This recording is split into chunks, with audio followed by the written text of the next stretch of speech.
En une nuit, 2 chiffres ont fissuré le calme burkinabé d'un coup. Les relevés semblaient ordinaires, presque plats, jusqu'au moment où les signaux ont gagné en intensité et en fréquence, au point de dessiner un motif récurrent autour de zones sensibles.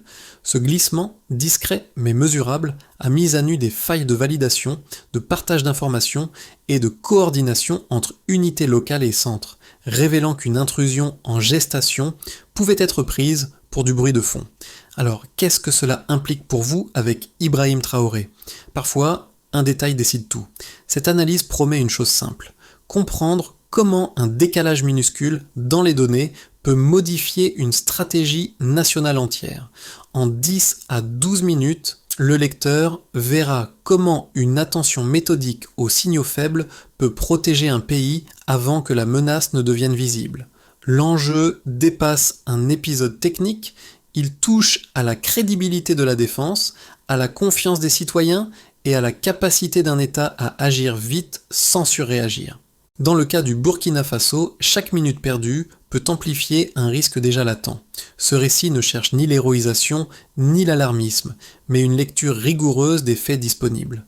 Ce qui est en jeu, c'est la frontière entre vigilance et aveuglement stratégique et la manière dont une décision précoce peut éviter une crise ouverte.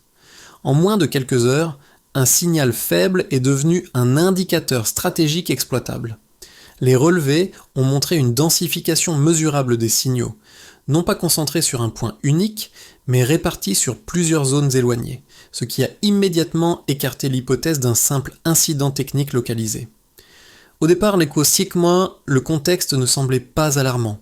Le Burkina Faso dispose d'un réseau de surveillance hétérogène, composé d'unités locales habituées à traiter des variations mineures considérées comme du bruit opérationnel. Dans ce cadre, les premiers écarts observés entraient parfaitement dans la normalité statistique quotidienne. Rien à ce stade n'imposait une réaction immédiate ou une alerte nationale. Cependant, lorsque Ibrahim Traoré et ses équipes ont commencé à superposer les rapports issus de différentes régions, une rupture de lecture est apparue. Les signaux, bien que faibles individuellement, présentaient des régularités communes, même plage horaire, intensité comparable et trajectoire orientée vers des points stratégiques. Ce recoupement a transformé des données isolées en une tendance cohérente, difficile à ignorer. Le basculement s'est joué dans la méthode d'analyse. Plutôt que de chercher une cause unique, les équipes ont privilégié une lecture cumulative, où chaque micro-variation ajoutait une pièce au puzzle. Cette approche a permis d'identifier un schéma répétitif, suggérant un processus de test progressif, probablement destiné à mesurer la capacité de réaction du dispositif burkinabé. Dans ce contexte, le rôle de Ibrahim Traoré a été moins celui d'un décideur spectaculaire que d'un filtre analytique. En refusant de rejeter trop vite des données jugées insignifiantes, il a validé une montée en vigilance graduelle, évitant à la fois l'inaction et la panique. Cette posture a donné aux équipes le temps de consolider leurs observations avant de qualifier la situation comme une menace émergente. Ce mini-révélateur change la nature de l'événement. Il ne s'agit plus d'un épisode isolé, mais d'un test méthodique qui interroge directement la résilience du système de surveillance nationale.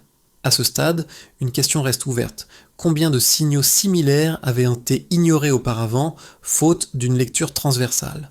À ce stade, l'analyse change d'échelle et se personnalise sans se focaliser sur un individu unique. Le système fonctionne par relais et les premières alertes viennent des équipes locales, souvent éloignées des centres décisionnels. Ce sont elles qui, en observant des écarts répétés mais ténus, ont consigné les données sans pouvoir encore en mesurer la portée stratégique.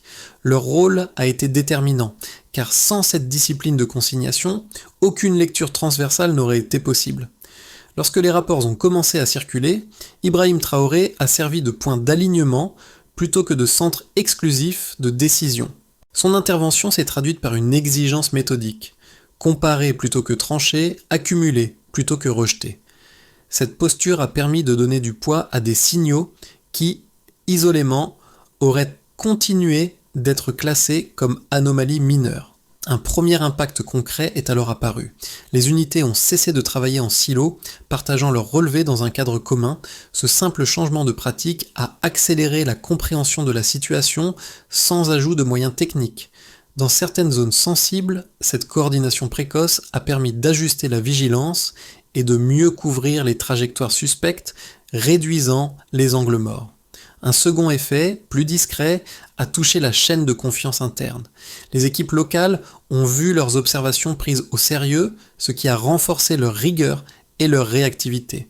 Ce climat a favorisé une remontée d'informations plus fluide, essentielle dans une phase où chaque heure compte. L'impact précoce est donc clair. Une lecture collective transforme un doute en signal exploitable. Avant le basculement, la séquence paraît presque routinière. Les unités locales consignent des écarts minimes, les classent, puis passent à autre chose. Les tableaux de bord restent stables, les alertes ne franchissent pas les seuils habituels et la chaîne décisionnelle fonctionne en mode d'attente. Dans ce cadre, les premières heures sont marquées par une prudence administrative. Vérifier, confirmer, éviter la surinterprétation. Rien n'indique encore une urgence opérationnelle et la tentation est forte de considérer ces variations comme des artefacts techniques. Le point d'activation survient lorsque la comparaison transversale révèle une répétition structurée. Ce n'est pas un signal isolé, mais une série d'occurrences rapprochées dans le temps, observées dans des zones éloignées. À ce moment précis, la lecture change. Les équipes cessent d'évaluer chaque rapport séparément et commencent à les aligner sur une même grille. Ce passage du local au global constitue le véritable déclencheur. La question n'est plus « est-ce une anomalie ?», mais pourquoi ces anomalies se répondent-elles ? La montée vers le point culminant est rapide, les informations circulent plus vite, les validations intermédiaires sont raccourcies et les unités ajustent leur posture de surveillance. Ibrahim Traoré intervient alors comme garant du tempo. Il ne s'agit pas d'accélérer aveuglément, mais de synchroniser. Les équipes reçoivent une consigne claire, maintenir la vigilance accrue tout en continuant à enrichir le jeu de données. Cette phase est cruciale car elle évite deux écueils. L'inaction prolongée et la réaction disproportionnée. Le moment de tension maximale correspond à la confirmation d'un schéma convergent. Les trajectoires observées ne se dispersent plus. Elle se resserre autour de points sensibles. L'hypothèse d'un test méthodique devient dominante. Les procédures prévues pour des incidents ponctuels sont adaptées à une lecture plus stratégique. Les unités locales, jusque-là observatrices, deviennent actrices d'un dispositif coordonné. Les échanges se font en temps quasi réel, et chaque nouvelle donnée vient renforcer ou affiner l'analyse en cours. Après ce pic, la phase de rémanence commence. Les signaux ne disparaissent pas immédiatement, mais leur lecture change. Ils ne sont plus perçus comme une menace diffuse, mais comme des éléments d'un scénario compris. Cette compréhension permet d'ajuster les seuils d'alerte et de revoir certaines priorités de couverture. Ibrahim Traoré insiste alors sur un retour d'expérience rapide, afin de transformer l'épisode en apprentissage opérationnel. Ce qui compte n'est pas seulement d'avoir réagi, mais d'avoir compris pourquoi la réaction a été nécessaire. Les répliques de l'événement se manifestent à plusieurs niveaux. Sur le terrain, les équipes conservent une vigilance renforcée, conscientes que des signaux faibles peuvent annoncer des tentatives plus élaborées. Au niveau central, la chaîne de décision intègre cette séquence comme un cas de référence. La chronologie depuis l'apparente normalité jusqu'à la coordination avancée devient un modèle interne. Au final, cette ligne temporelle montre une chose essentielle. La différence entre avant et après ne tient pas à un outil nouveau, mais à une lecture partagée. Ce passage progressif, mais décisif, illustre comment un enchaînement d'événements mineurs peut conduire à une réponse structurée lorsque l'attention collective est correctement activée. Au point de départ, la ligne de base est simple. Des signaux faibles, rares, dispersés, considérés comme tolérables dans un système habitué aux variations marginales. Dans ce cadre initial, la surveillance fonctionne en mode passif, avec des seuils calibrés pour éviter les faux positifs.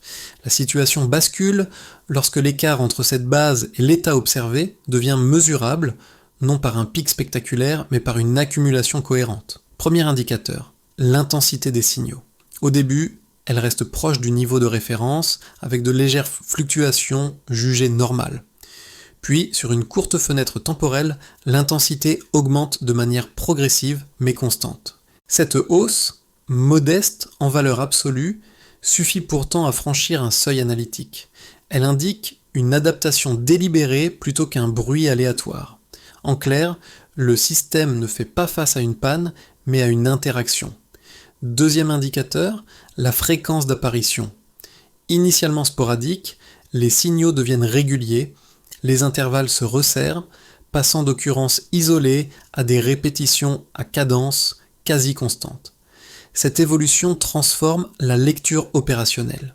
Une fréquence stable suggère un processus contrôlé, où chaque émission teste la capacité de détection et de réaction. Ce delta temporel est crucial, car il révèle l'intention derrière le phénomène, sans nécessité d'informations externes supplémentaires.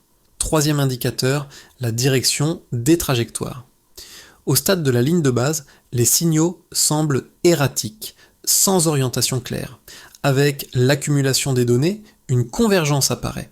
Les trajectoires tendent vers des zones spécifiques, identifiées comme sensibles pour les infrastructures et la défense. Ce basculement spatial, même s'il reste discret, fournit une clé d'interprétation majeure. Il ne s'agit pas d'une dispersion accidentelle, mais d'un ciblage progressif. L'intérêt de ces trois métriques ne réside pas dans leur valeur brute, mais dans leur combinaison. Prises isolément, elles pourraient être expliquées par des causes techniques. Ensemble, elles forment un faisceau convergent. C'est ce croisement qui permet de passer d'une lecture tolérante à une vigilance structurée. Ibrahim Traoré, en validant cette approche cumulative, a privilégié la cohérence des écarts plutôt que leur ampleur immédiate. Chaque indicateur a également bénéficié d'une interprétation contextualisée. L'augmentation de l'intensité a été lue comme un ajustement volontaire. La régularité de la fréquence a été comprise comme un test itératif. La convergence directionnelle a été analysée comme une reconnaissance préalable. Ces lectures, formulées en langage opérationnel simple, ont facilité leur appropriation par les équipes locales et centrales. Le passage de la base au delta a donc produit un effet clé. Il a rendu la menace lisible sans dramatisation. Les chiffres n'ont pas servi à alerter par leur grandeur, mais à convaincre par leur constance. Cette lisibilité a permis d'ajuster les seuils d'alerte, d'affiner les priorités de surveillance et de préparer des réponses proportionnées. En définitive, cette séquence montre que la donnée n'est pas qu'un outil de confirmation a posteriori. Utilisée en dynamique, elle devient un instrument d'anticipation. La capacité à mesurer un écart faible mais répété s'impose ici comme un avantage stratégique décisif. Une première lecture critique minimise la portée de l'épisode. Selon cette approche, les signaux détectés ne prouvent pas une montée en compétence du dispositif burkinabé, mais révèlent surtout les limites techniques des vecteurs intrusifs. Autrement dit, si l'intrusion a été identifiée, ce serait moins grâce à la finesse de l'analyse que parce que les appareils testés étaient eux-mêmes imparfaits. Dans cette perspective, la réussite observée relèverait davantage d'une conjoncture favorable que d'un progrès structurel, et ne pourrait pas être reproduite face à des technologies plus sophistiquées. Un second argument sceptique insiste sur le facteur chance.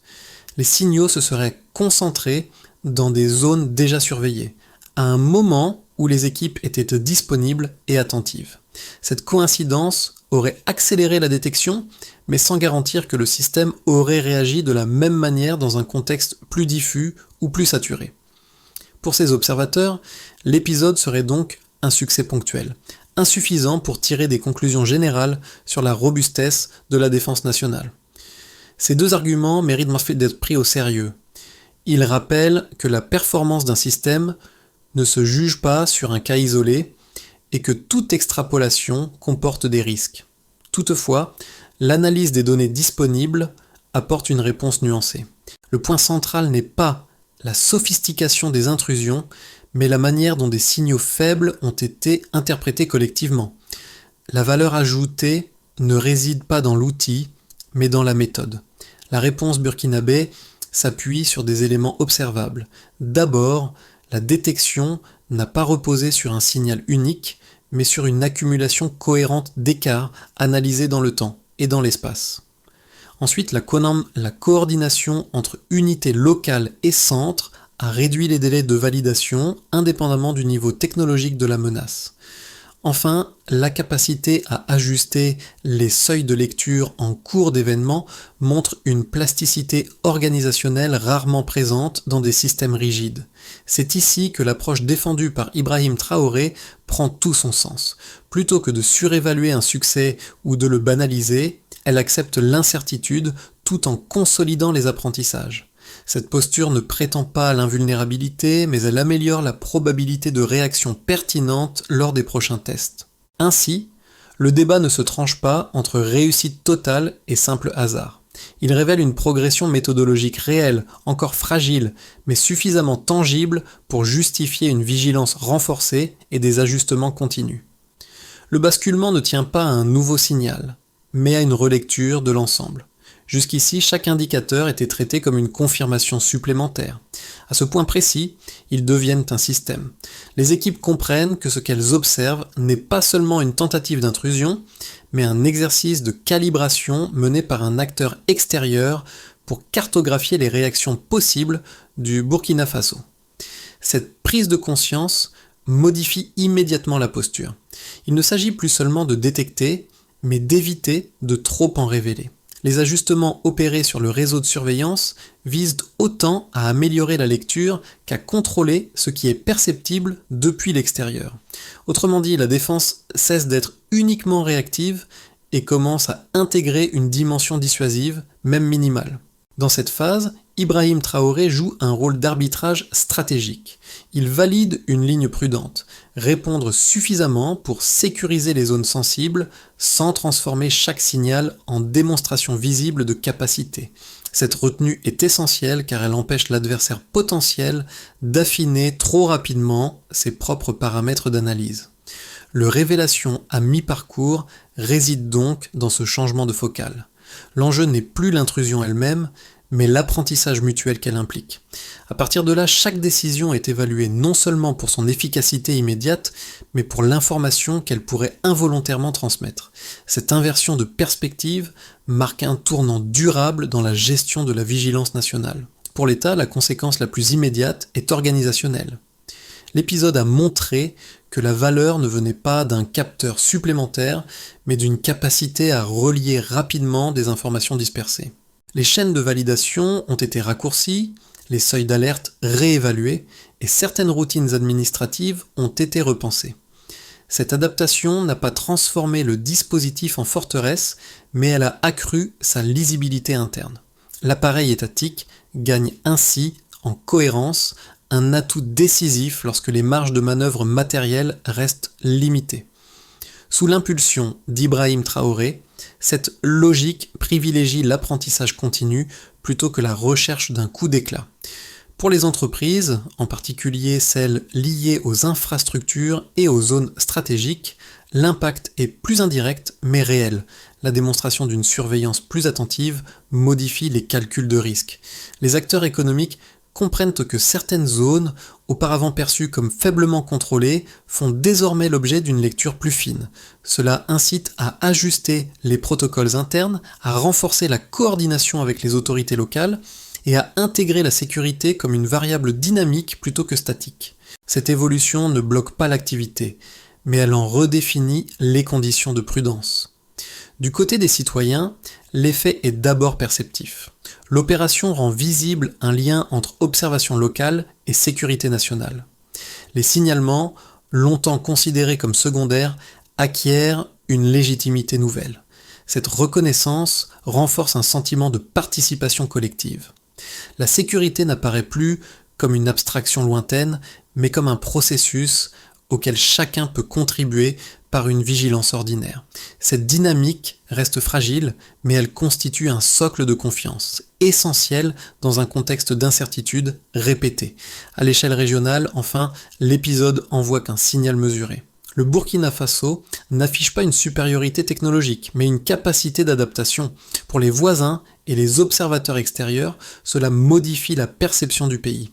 Non pas un acteur imprévisible, mais un système capable d'apprendre vite. Cette image peut renforcer la dissuasion minimale, tout en ouvrant la voie à des échanges méthodologiques plutôt qu'à une escalade. Ces 4 niveaux montrent que les conséquences dépassent l'incident initial. Elle dessine un déplacement progressif des équilibres fondé sur la méthode plus que sur la puissance. Dans un scénario de base, le Burkina Faso consolide sans bouleverser. La vigilance accrue devient une routine, les ajustements du réseau se poursuivent de manière incrémentale et les signaux faibles restent détectables sans provoquer d'alerte permanente. Les acteurs extérieurs, ayant perçu une capacité de réaction crédible, réduisent les tests les plus visibles. La tension ne disparaît pas, mais elle se stabilise. Ce scénario privilégie la continuité méthodologique avec un coût maîtrisé et une exposition limitée au risque d'escalade.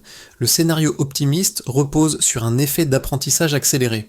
Les équipes locales gagnent en autonomie analytique, les comparaisons transversales deviennent plus rapides et la coordination interunité s'améliore.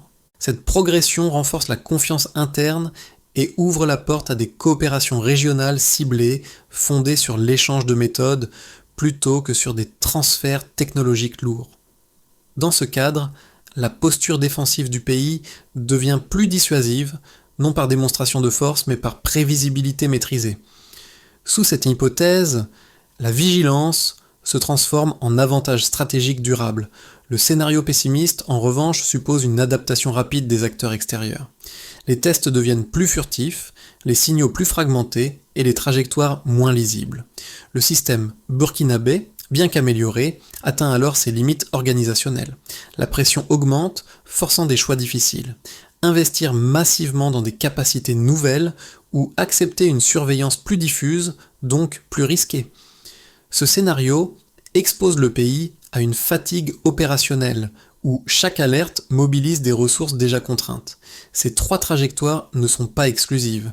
Elles dépendent de décisions intermédiaires, souvent discrètes, prises dans les mois à venir. Le facteur déterminant n'est pas la technologie disponible, mais la cohérence des arbitrages. Ibrahim Traoré, dans cette perspective, n'incarne pas une promesse de contrôle total, mais un rôle de stabilisation des priorités.